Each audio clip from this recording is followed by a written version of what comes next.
폭격기에 의한 폭격작전은 크게 전략폭격과 전술폭격으로 나눌 수 있습니다. 전략폭격은 적의 전쟁 지속 능력과 의지를 꺾을 목적으로 국가지휘 통제소나 통신망, 전력시설과 산업시설 등을 목표로 하는 장기적이고 계획적인 폭격을 말합니다. 이에 반해 전술폭격은 군사적 가치가 있는 적의 진지나 장비 등 사단급 예하부대를 대상으로 하며 단기적인 군사적 우위를 점하기 위한 폭격이라 할 수 있습니다.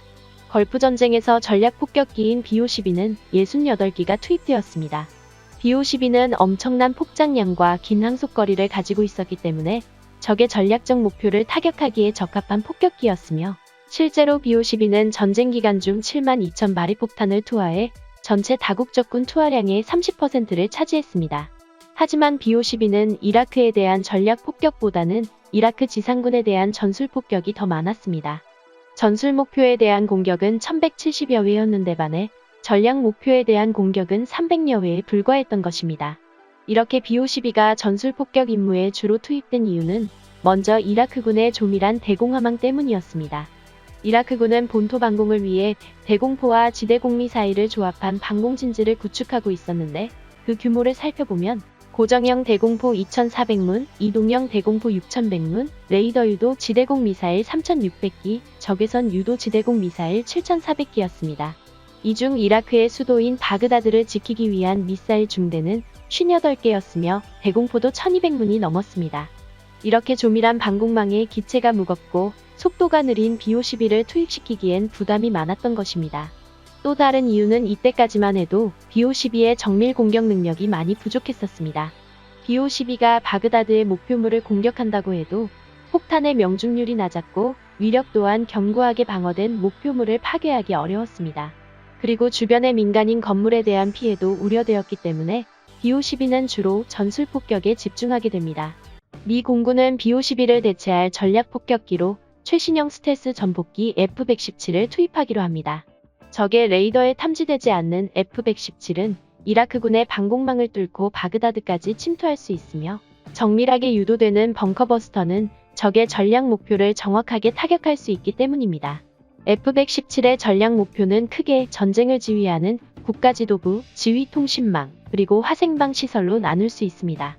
먼저 국가지도부를 살펴보면 대통령궁, 지휘통제형 벙커, 바스당 본부, 각군 사령부 등이 이에 속하게 되며 전쟁 전에 파악된 목표는 33개였지만 최종적으로는 44개로 증가하게 됩니다.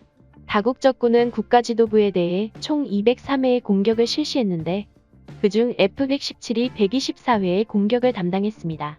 지휘통신망에는 무선중계시설, 전화교환소, 위성통신시설 등이 포함되며 전쟁 전에는 56개의 목표가 있었는데 전쟁을 수행하는 과정에서 목표가 146개까지 증가하게 됩니다. 이라크군은 다국 적군에 의해 통신망이 파괴되면 별도의 장소에 다시 통신시설을 설치했기 때문에 외관상으로는 일반 건물처럼 보여도 실제로는 통신시설로 운용되는 경우가 많았기 때문입니다. 다국 적군은 이라크군 군사통신망의 70%, 국가전화망의 35%를 파괴했는데 이 공격의 상당수가 F-117에 의해 이루어졌습니다. 이렇게 국가지도부와 지휘통신망에 대한 폭격이 이라크군의 전쟁 수행 능력을 크게 약화시켰다는 평가도 있지만 일부에서는 생각보다 효과가 그리 크지 않았다는 주장도 있었습니다. 다국 적군이 국가 전화망의 35%만 파괴한 것은 이라크 국민들의 생활을 고려한 이유 때문이었는데 이라크군은 이를 이용해 민간 전화망으로 전쟁을 지휘했으며 파괴된 통신망이 단기간에 복구되어 통신이 완전히 두절되지 않았다는 이유 때문입니다. 다음은 화생방 시설입니다. 화생방은 화학무기, 생물학무기, 방사능무기로 나눌 수 있는데 이러한 시설들은 먼저 어디에 위치하고 있는지 파악하는 것도 어려웠습니다. 설령 위치를 알아낸다 해도 그것이 어떤 종류의 시설이며 현재 가동 상태에 있는지 그리고 위험물질이 있는 만큼 어떤 방법으로 공격해야 하는지 결정해야 했는데 위험물질이 비산할 가능성이 있는 건물은 레이저 유도 폭탄으로 정밀하게 공격해 입구를 파괴하거나 건물의 지붕을 붕괴시키는 공격 방법을 선택했고 그 밖에 생산시설이나 연구소 등은 일반 폭탄으로 폭격을 실시했습니다. 다국 적군은 이라크군의 화생방 시설에 대해 970회의 폭격을 실시했으며 그중 F-117이 357회의 공격을 담당했습니다. 다국 적군이 공격한 이라크의 핵시설은 모두 8개였는데 전쟁이 끝난 후 폭격의 결과를 평가해보니 파괴된 핵시설은 5개에 불과했고 다국적군이 파악하지 못한 핵시설이 21개나 더 발견되었습니다. 이렇게 핵시설이 제대로 발견되지 못한 이유는 사막에서 벙커화되어 있는 핵시설을 항공정찰만으로 발견하는 것이 쉽지 않으며 설령 벙커를 발견했다 해도 그것이 핵시설인지 아니면 민간인 대피소인지 확신할 수 없어 섣불리 공격할 수 없었기 때문입니다. 전후 이라크군이 15만 톤의 화학무기를 저장하고 있었다는 사실은 확인되었지만 생물학 무기는 발견되지 않았습니다. 걸프전쟁에서 F-117은 총 45대가 투입되었는데 기체의 숫자에 비해 그 성과는 다른 기종들을 압도했습니다. 미군은 이라크를 폭격하기 위해 여러 기종의 항공기로 구성된 스트라이크 패키지를 운용했습니다. 일반적인 스트라이크 패키지는 공격을 담당하는 F-16 32대, 적 전투기를 제압하는 F-15 16대, 적 방공망을 제압하기 위한 EF-111 4대와 F-4G 8대, 그리고 이들에게 연료를 공급해주는 공중급육이 15대로 구성됩니다. 하지만 F-117은 스텔스 성능이 뛰어나 호위 전투기와 전자전기가 필요 없고 레이저 유도를 통한 정밀 폭격이 가능하기 때문에 단 8대의 F-117과 2대의 공중급육기만으로도 75대로 구성된 스트라이크 패키지의 공격력을 발휘할 수 있었습니다.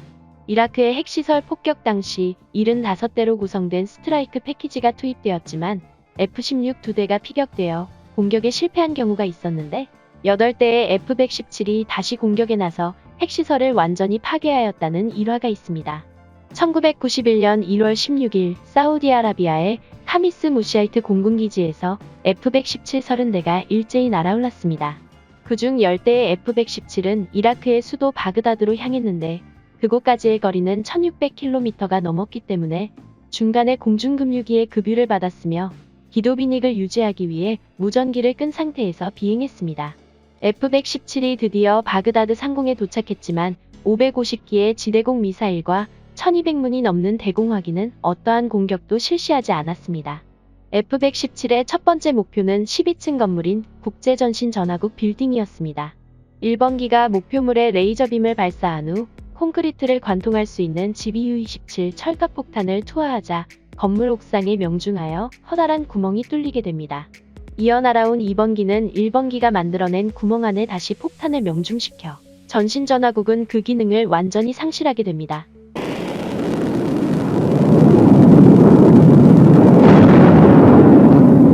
이렇게 F-117의 공격이 시작되자 이라크의 방공망은 일제히 사격을 시작합니다.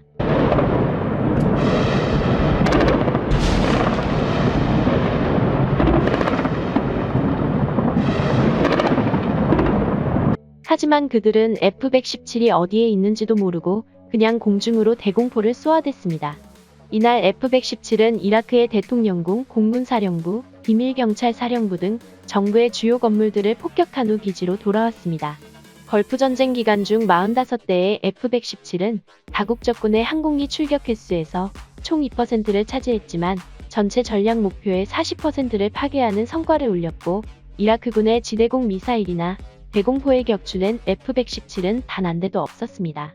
미군은 최초의 스텔스기인 F-117을 실제 전장에 투입시켰으며 레이더에 탐지되지 않는 전폭기가 적에게 어떠한 피해를 줄 수 있는지 TV방송을 통해 전 세계에 알렸습니다.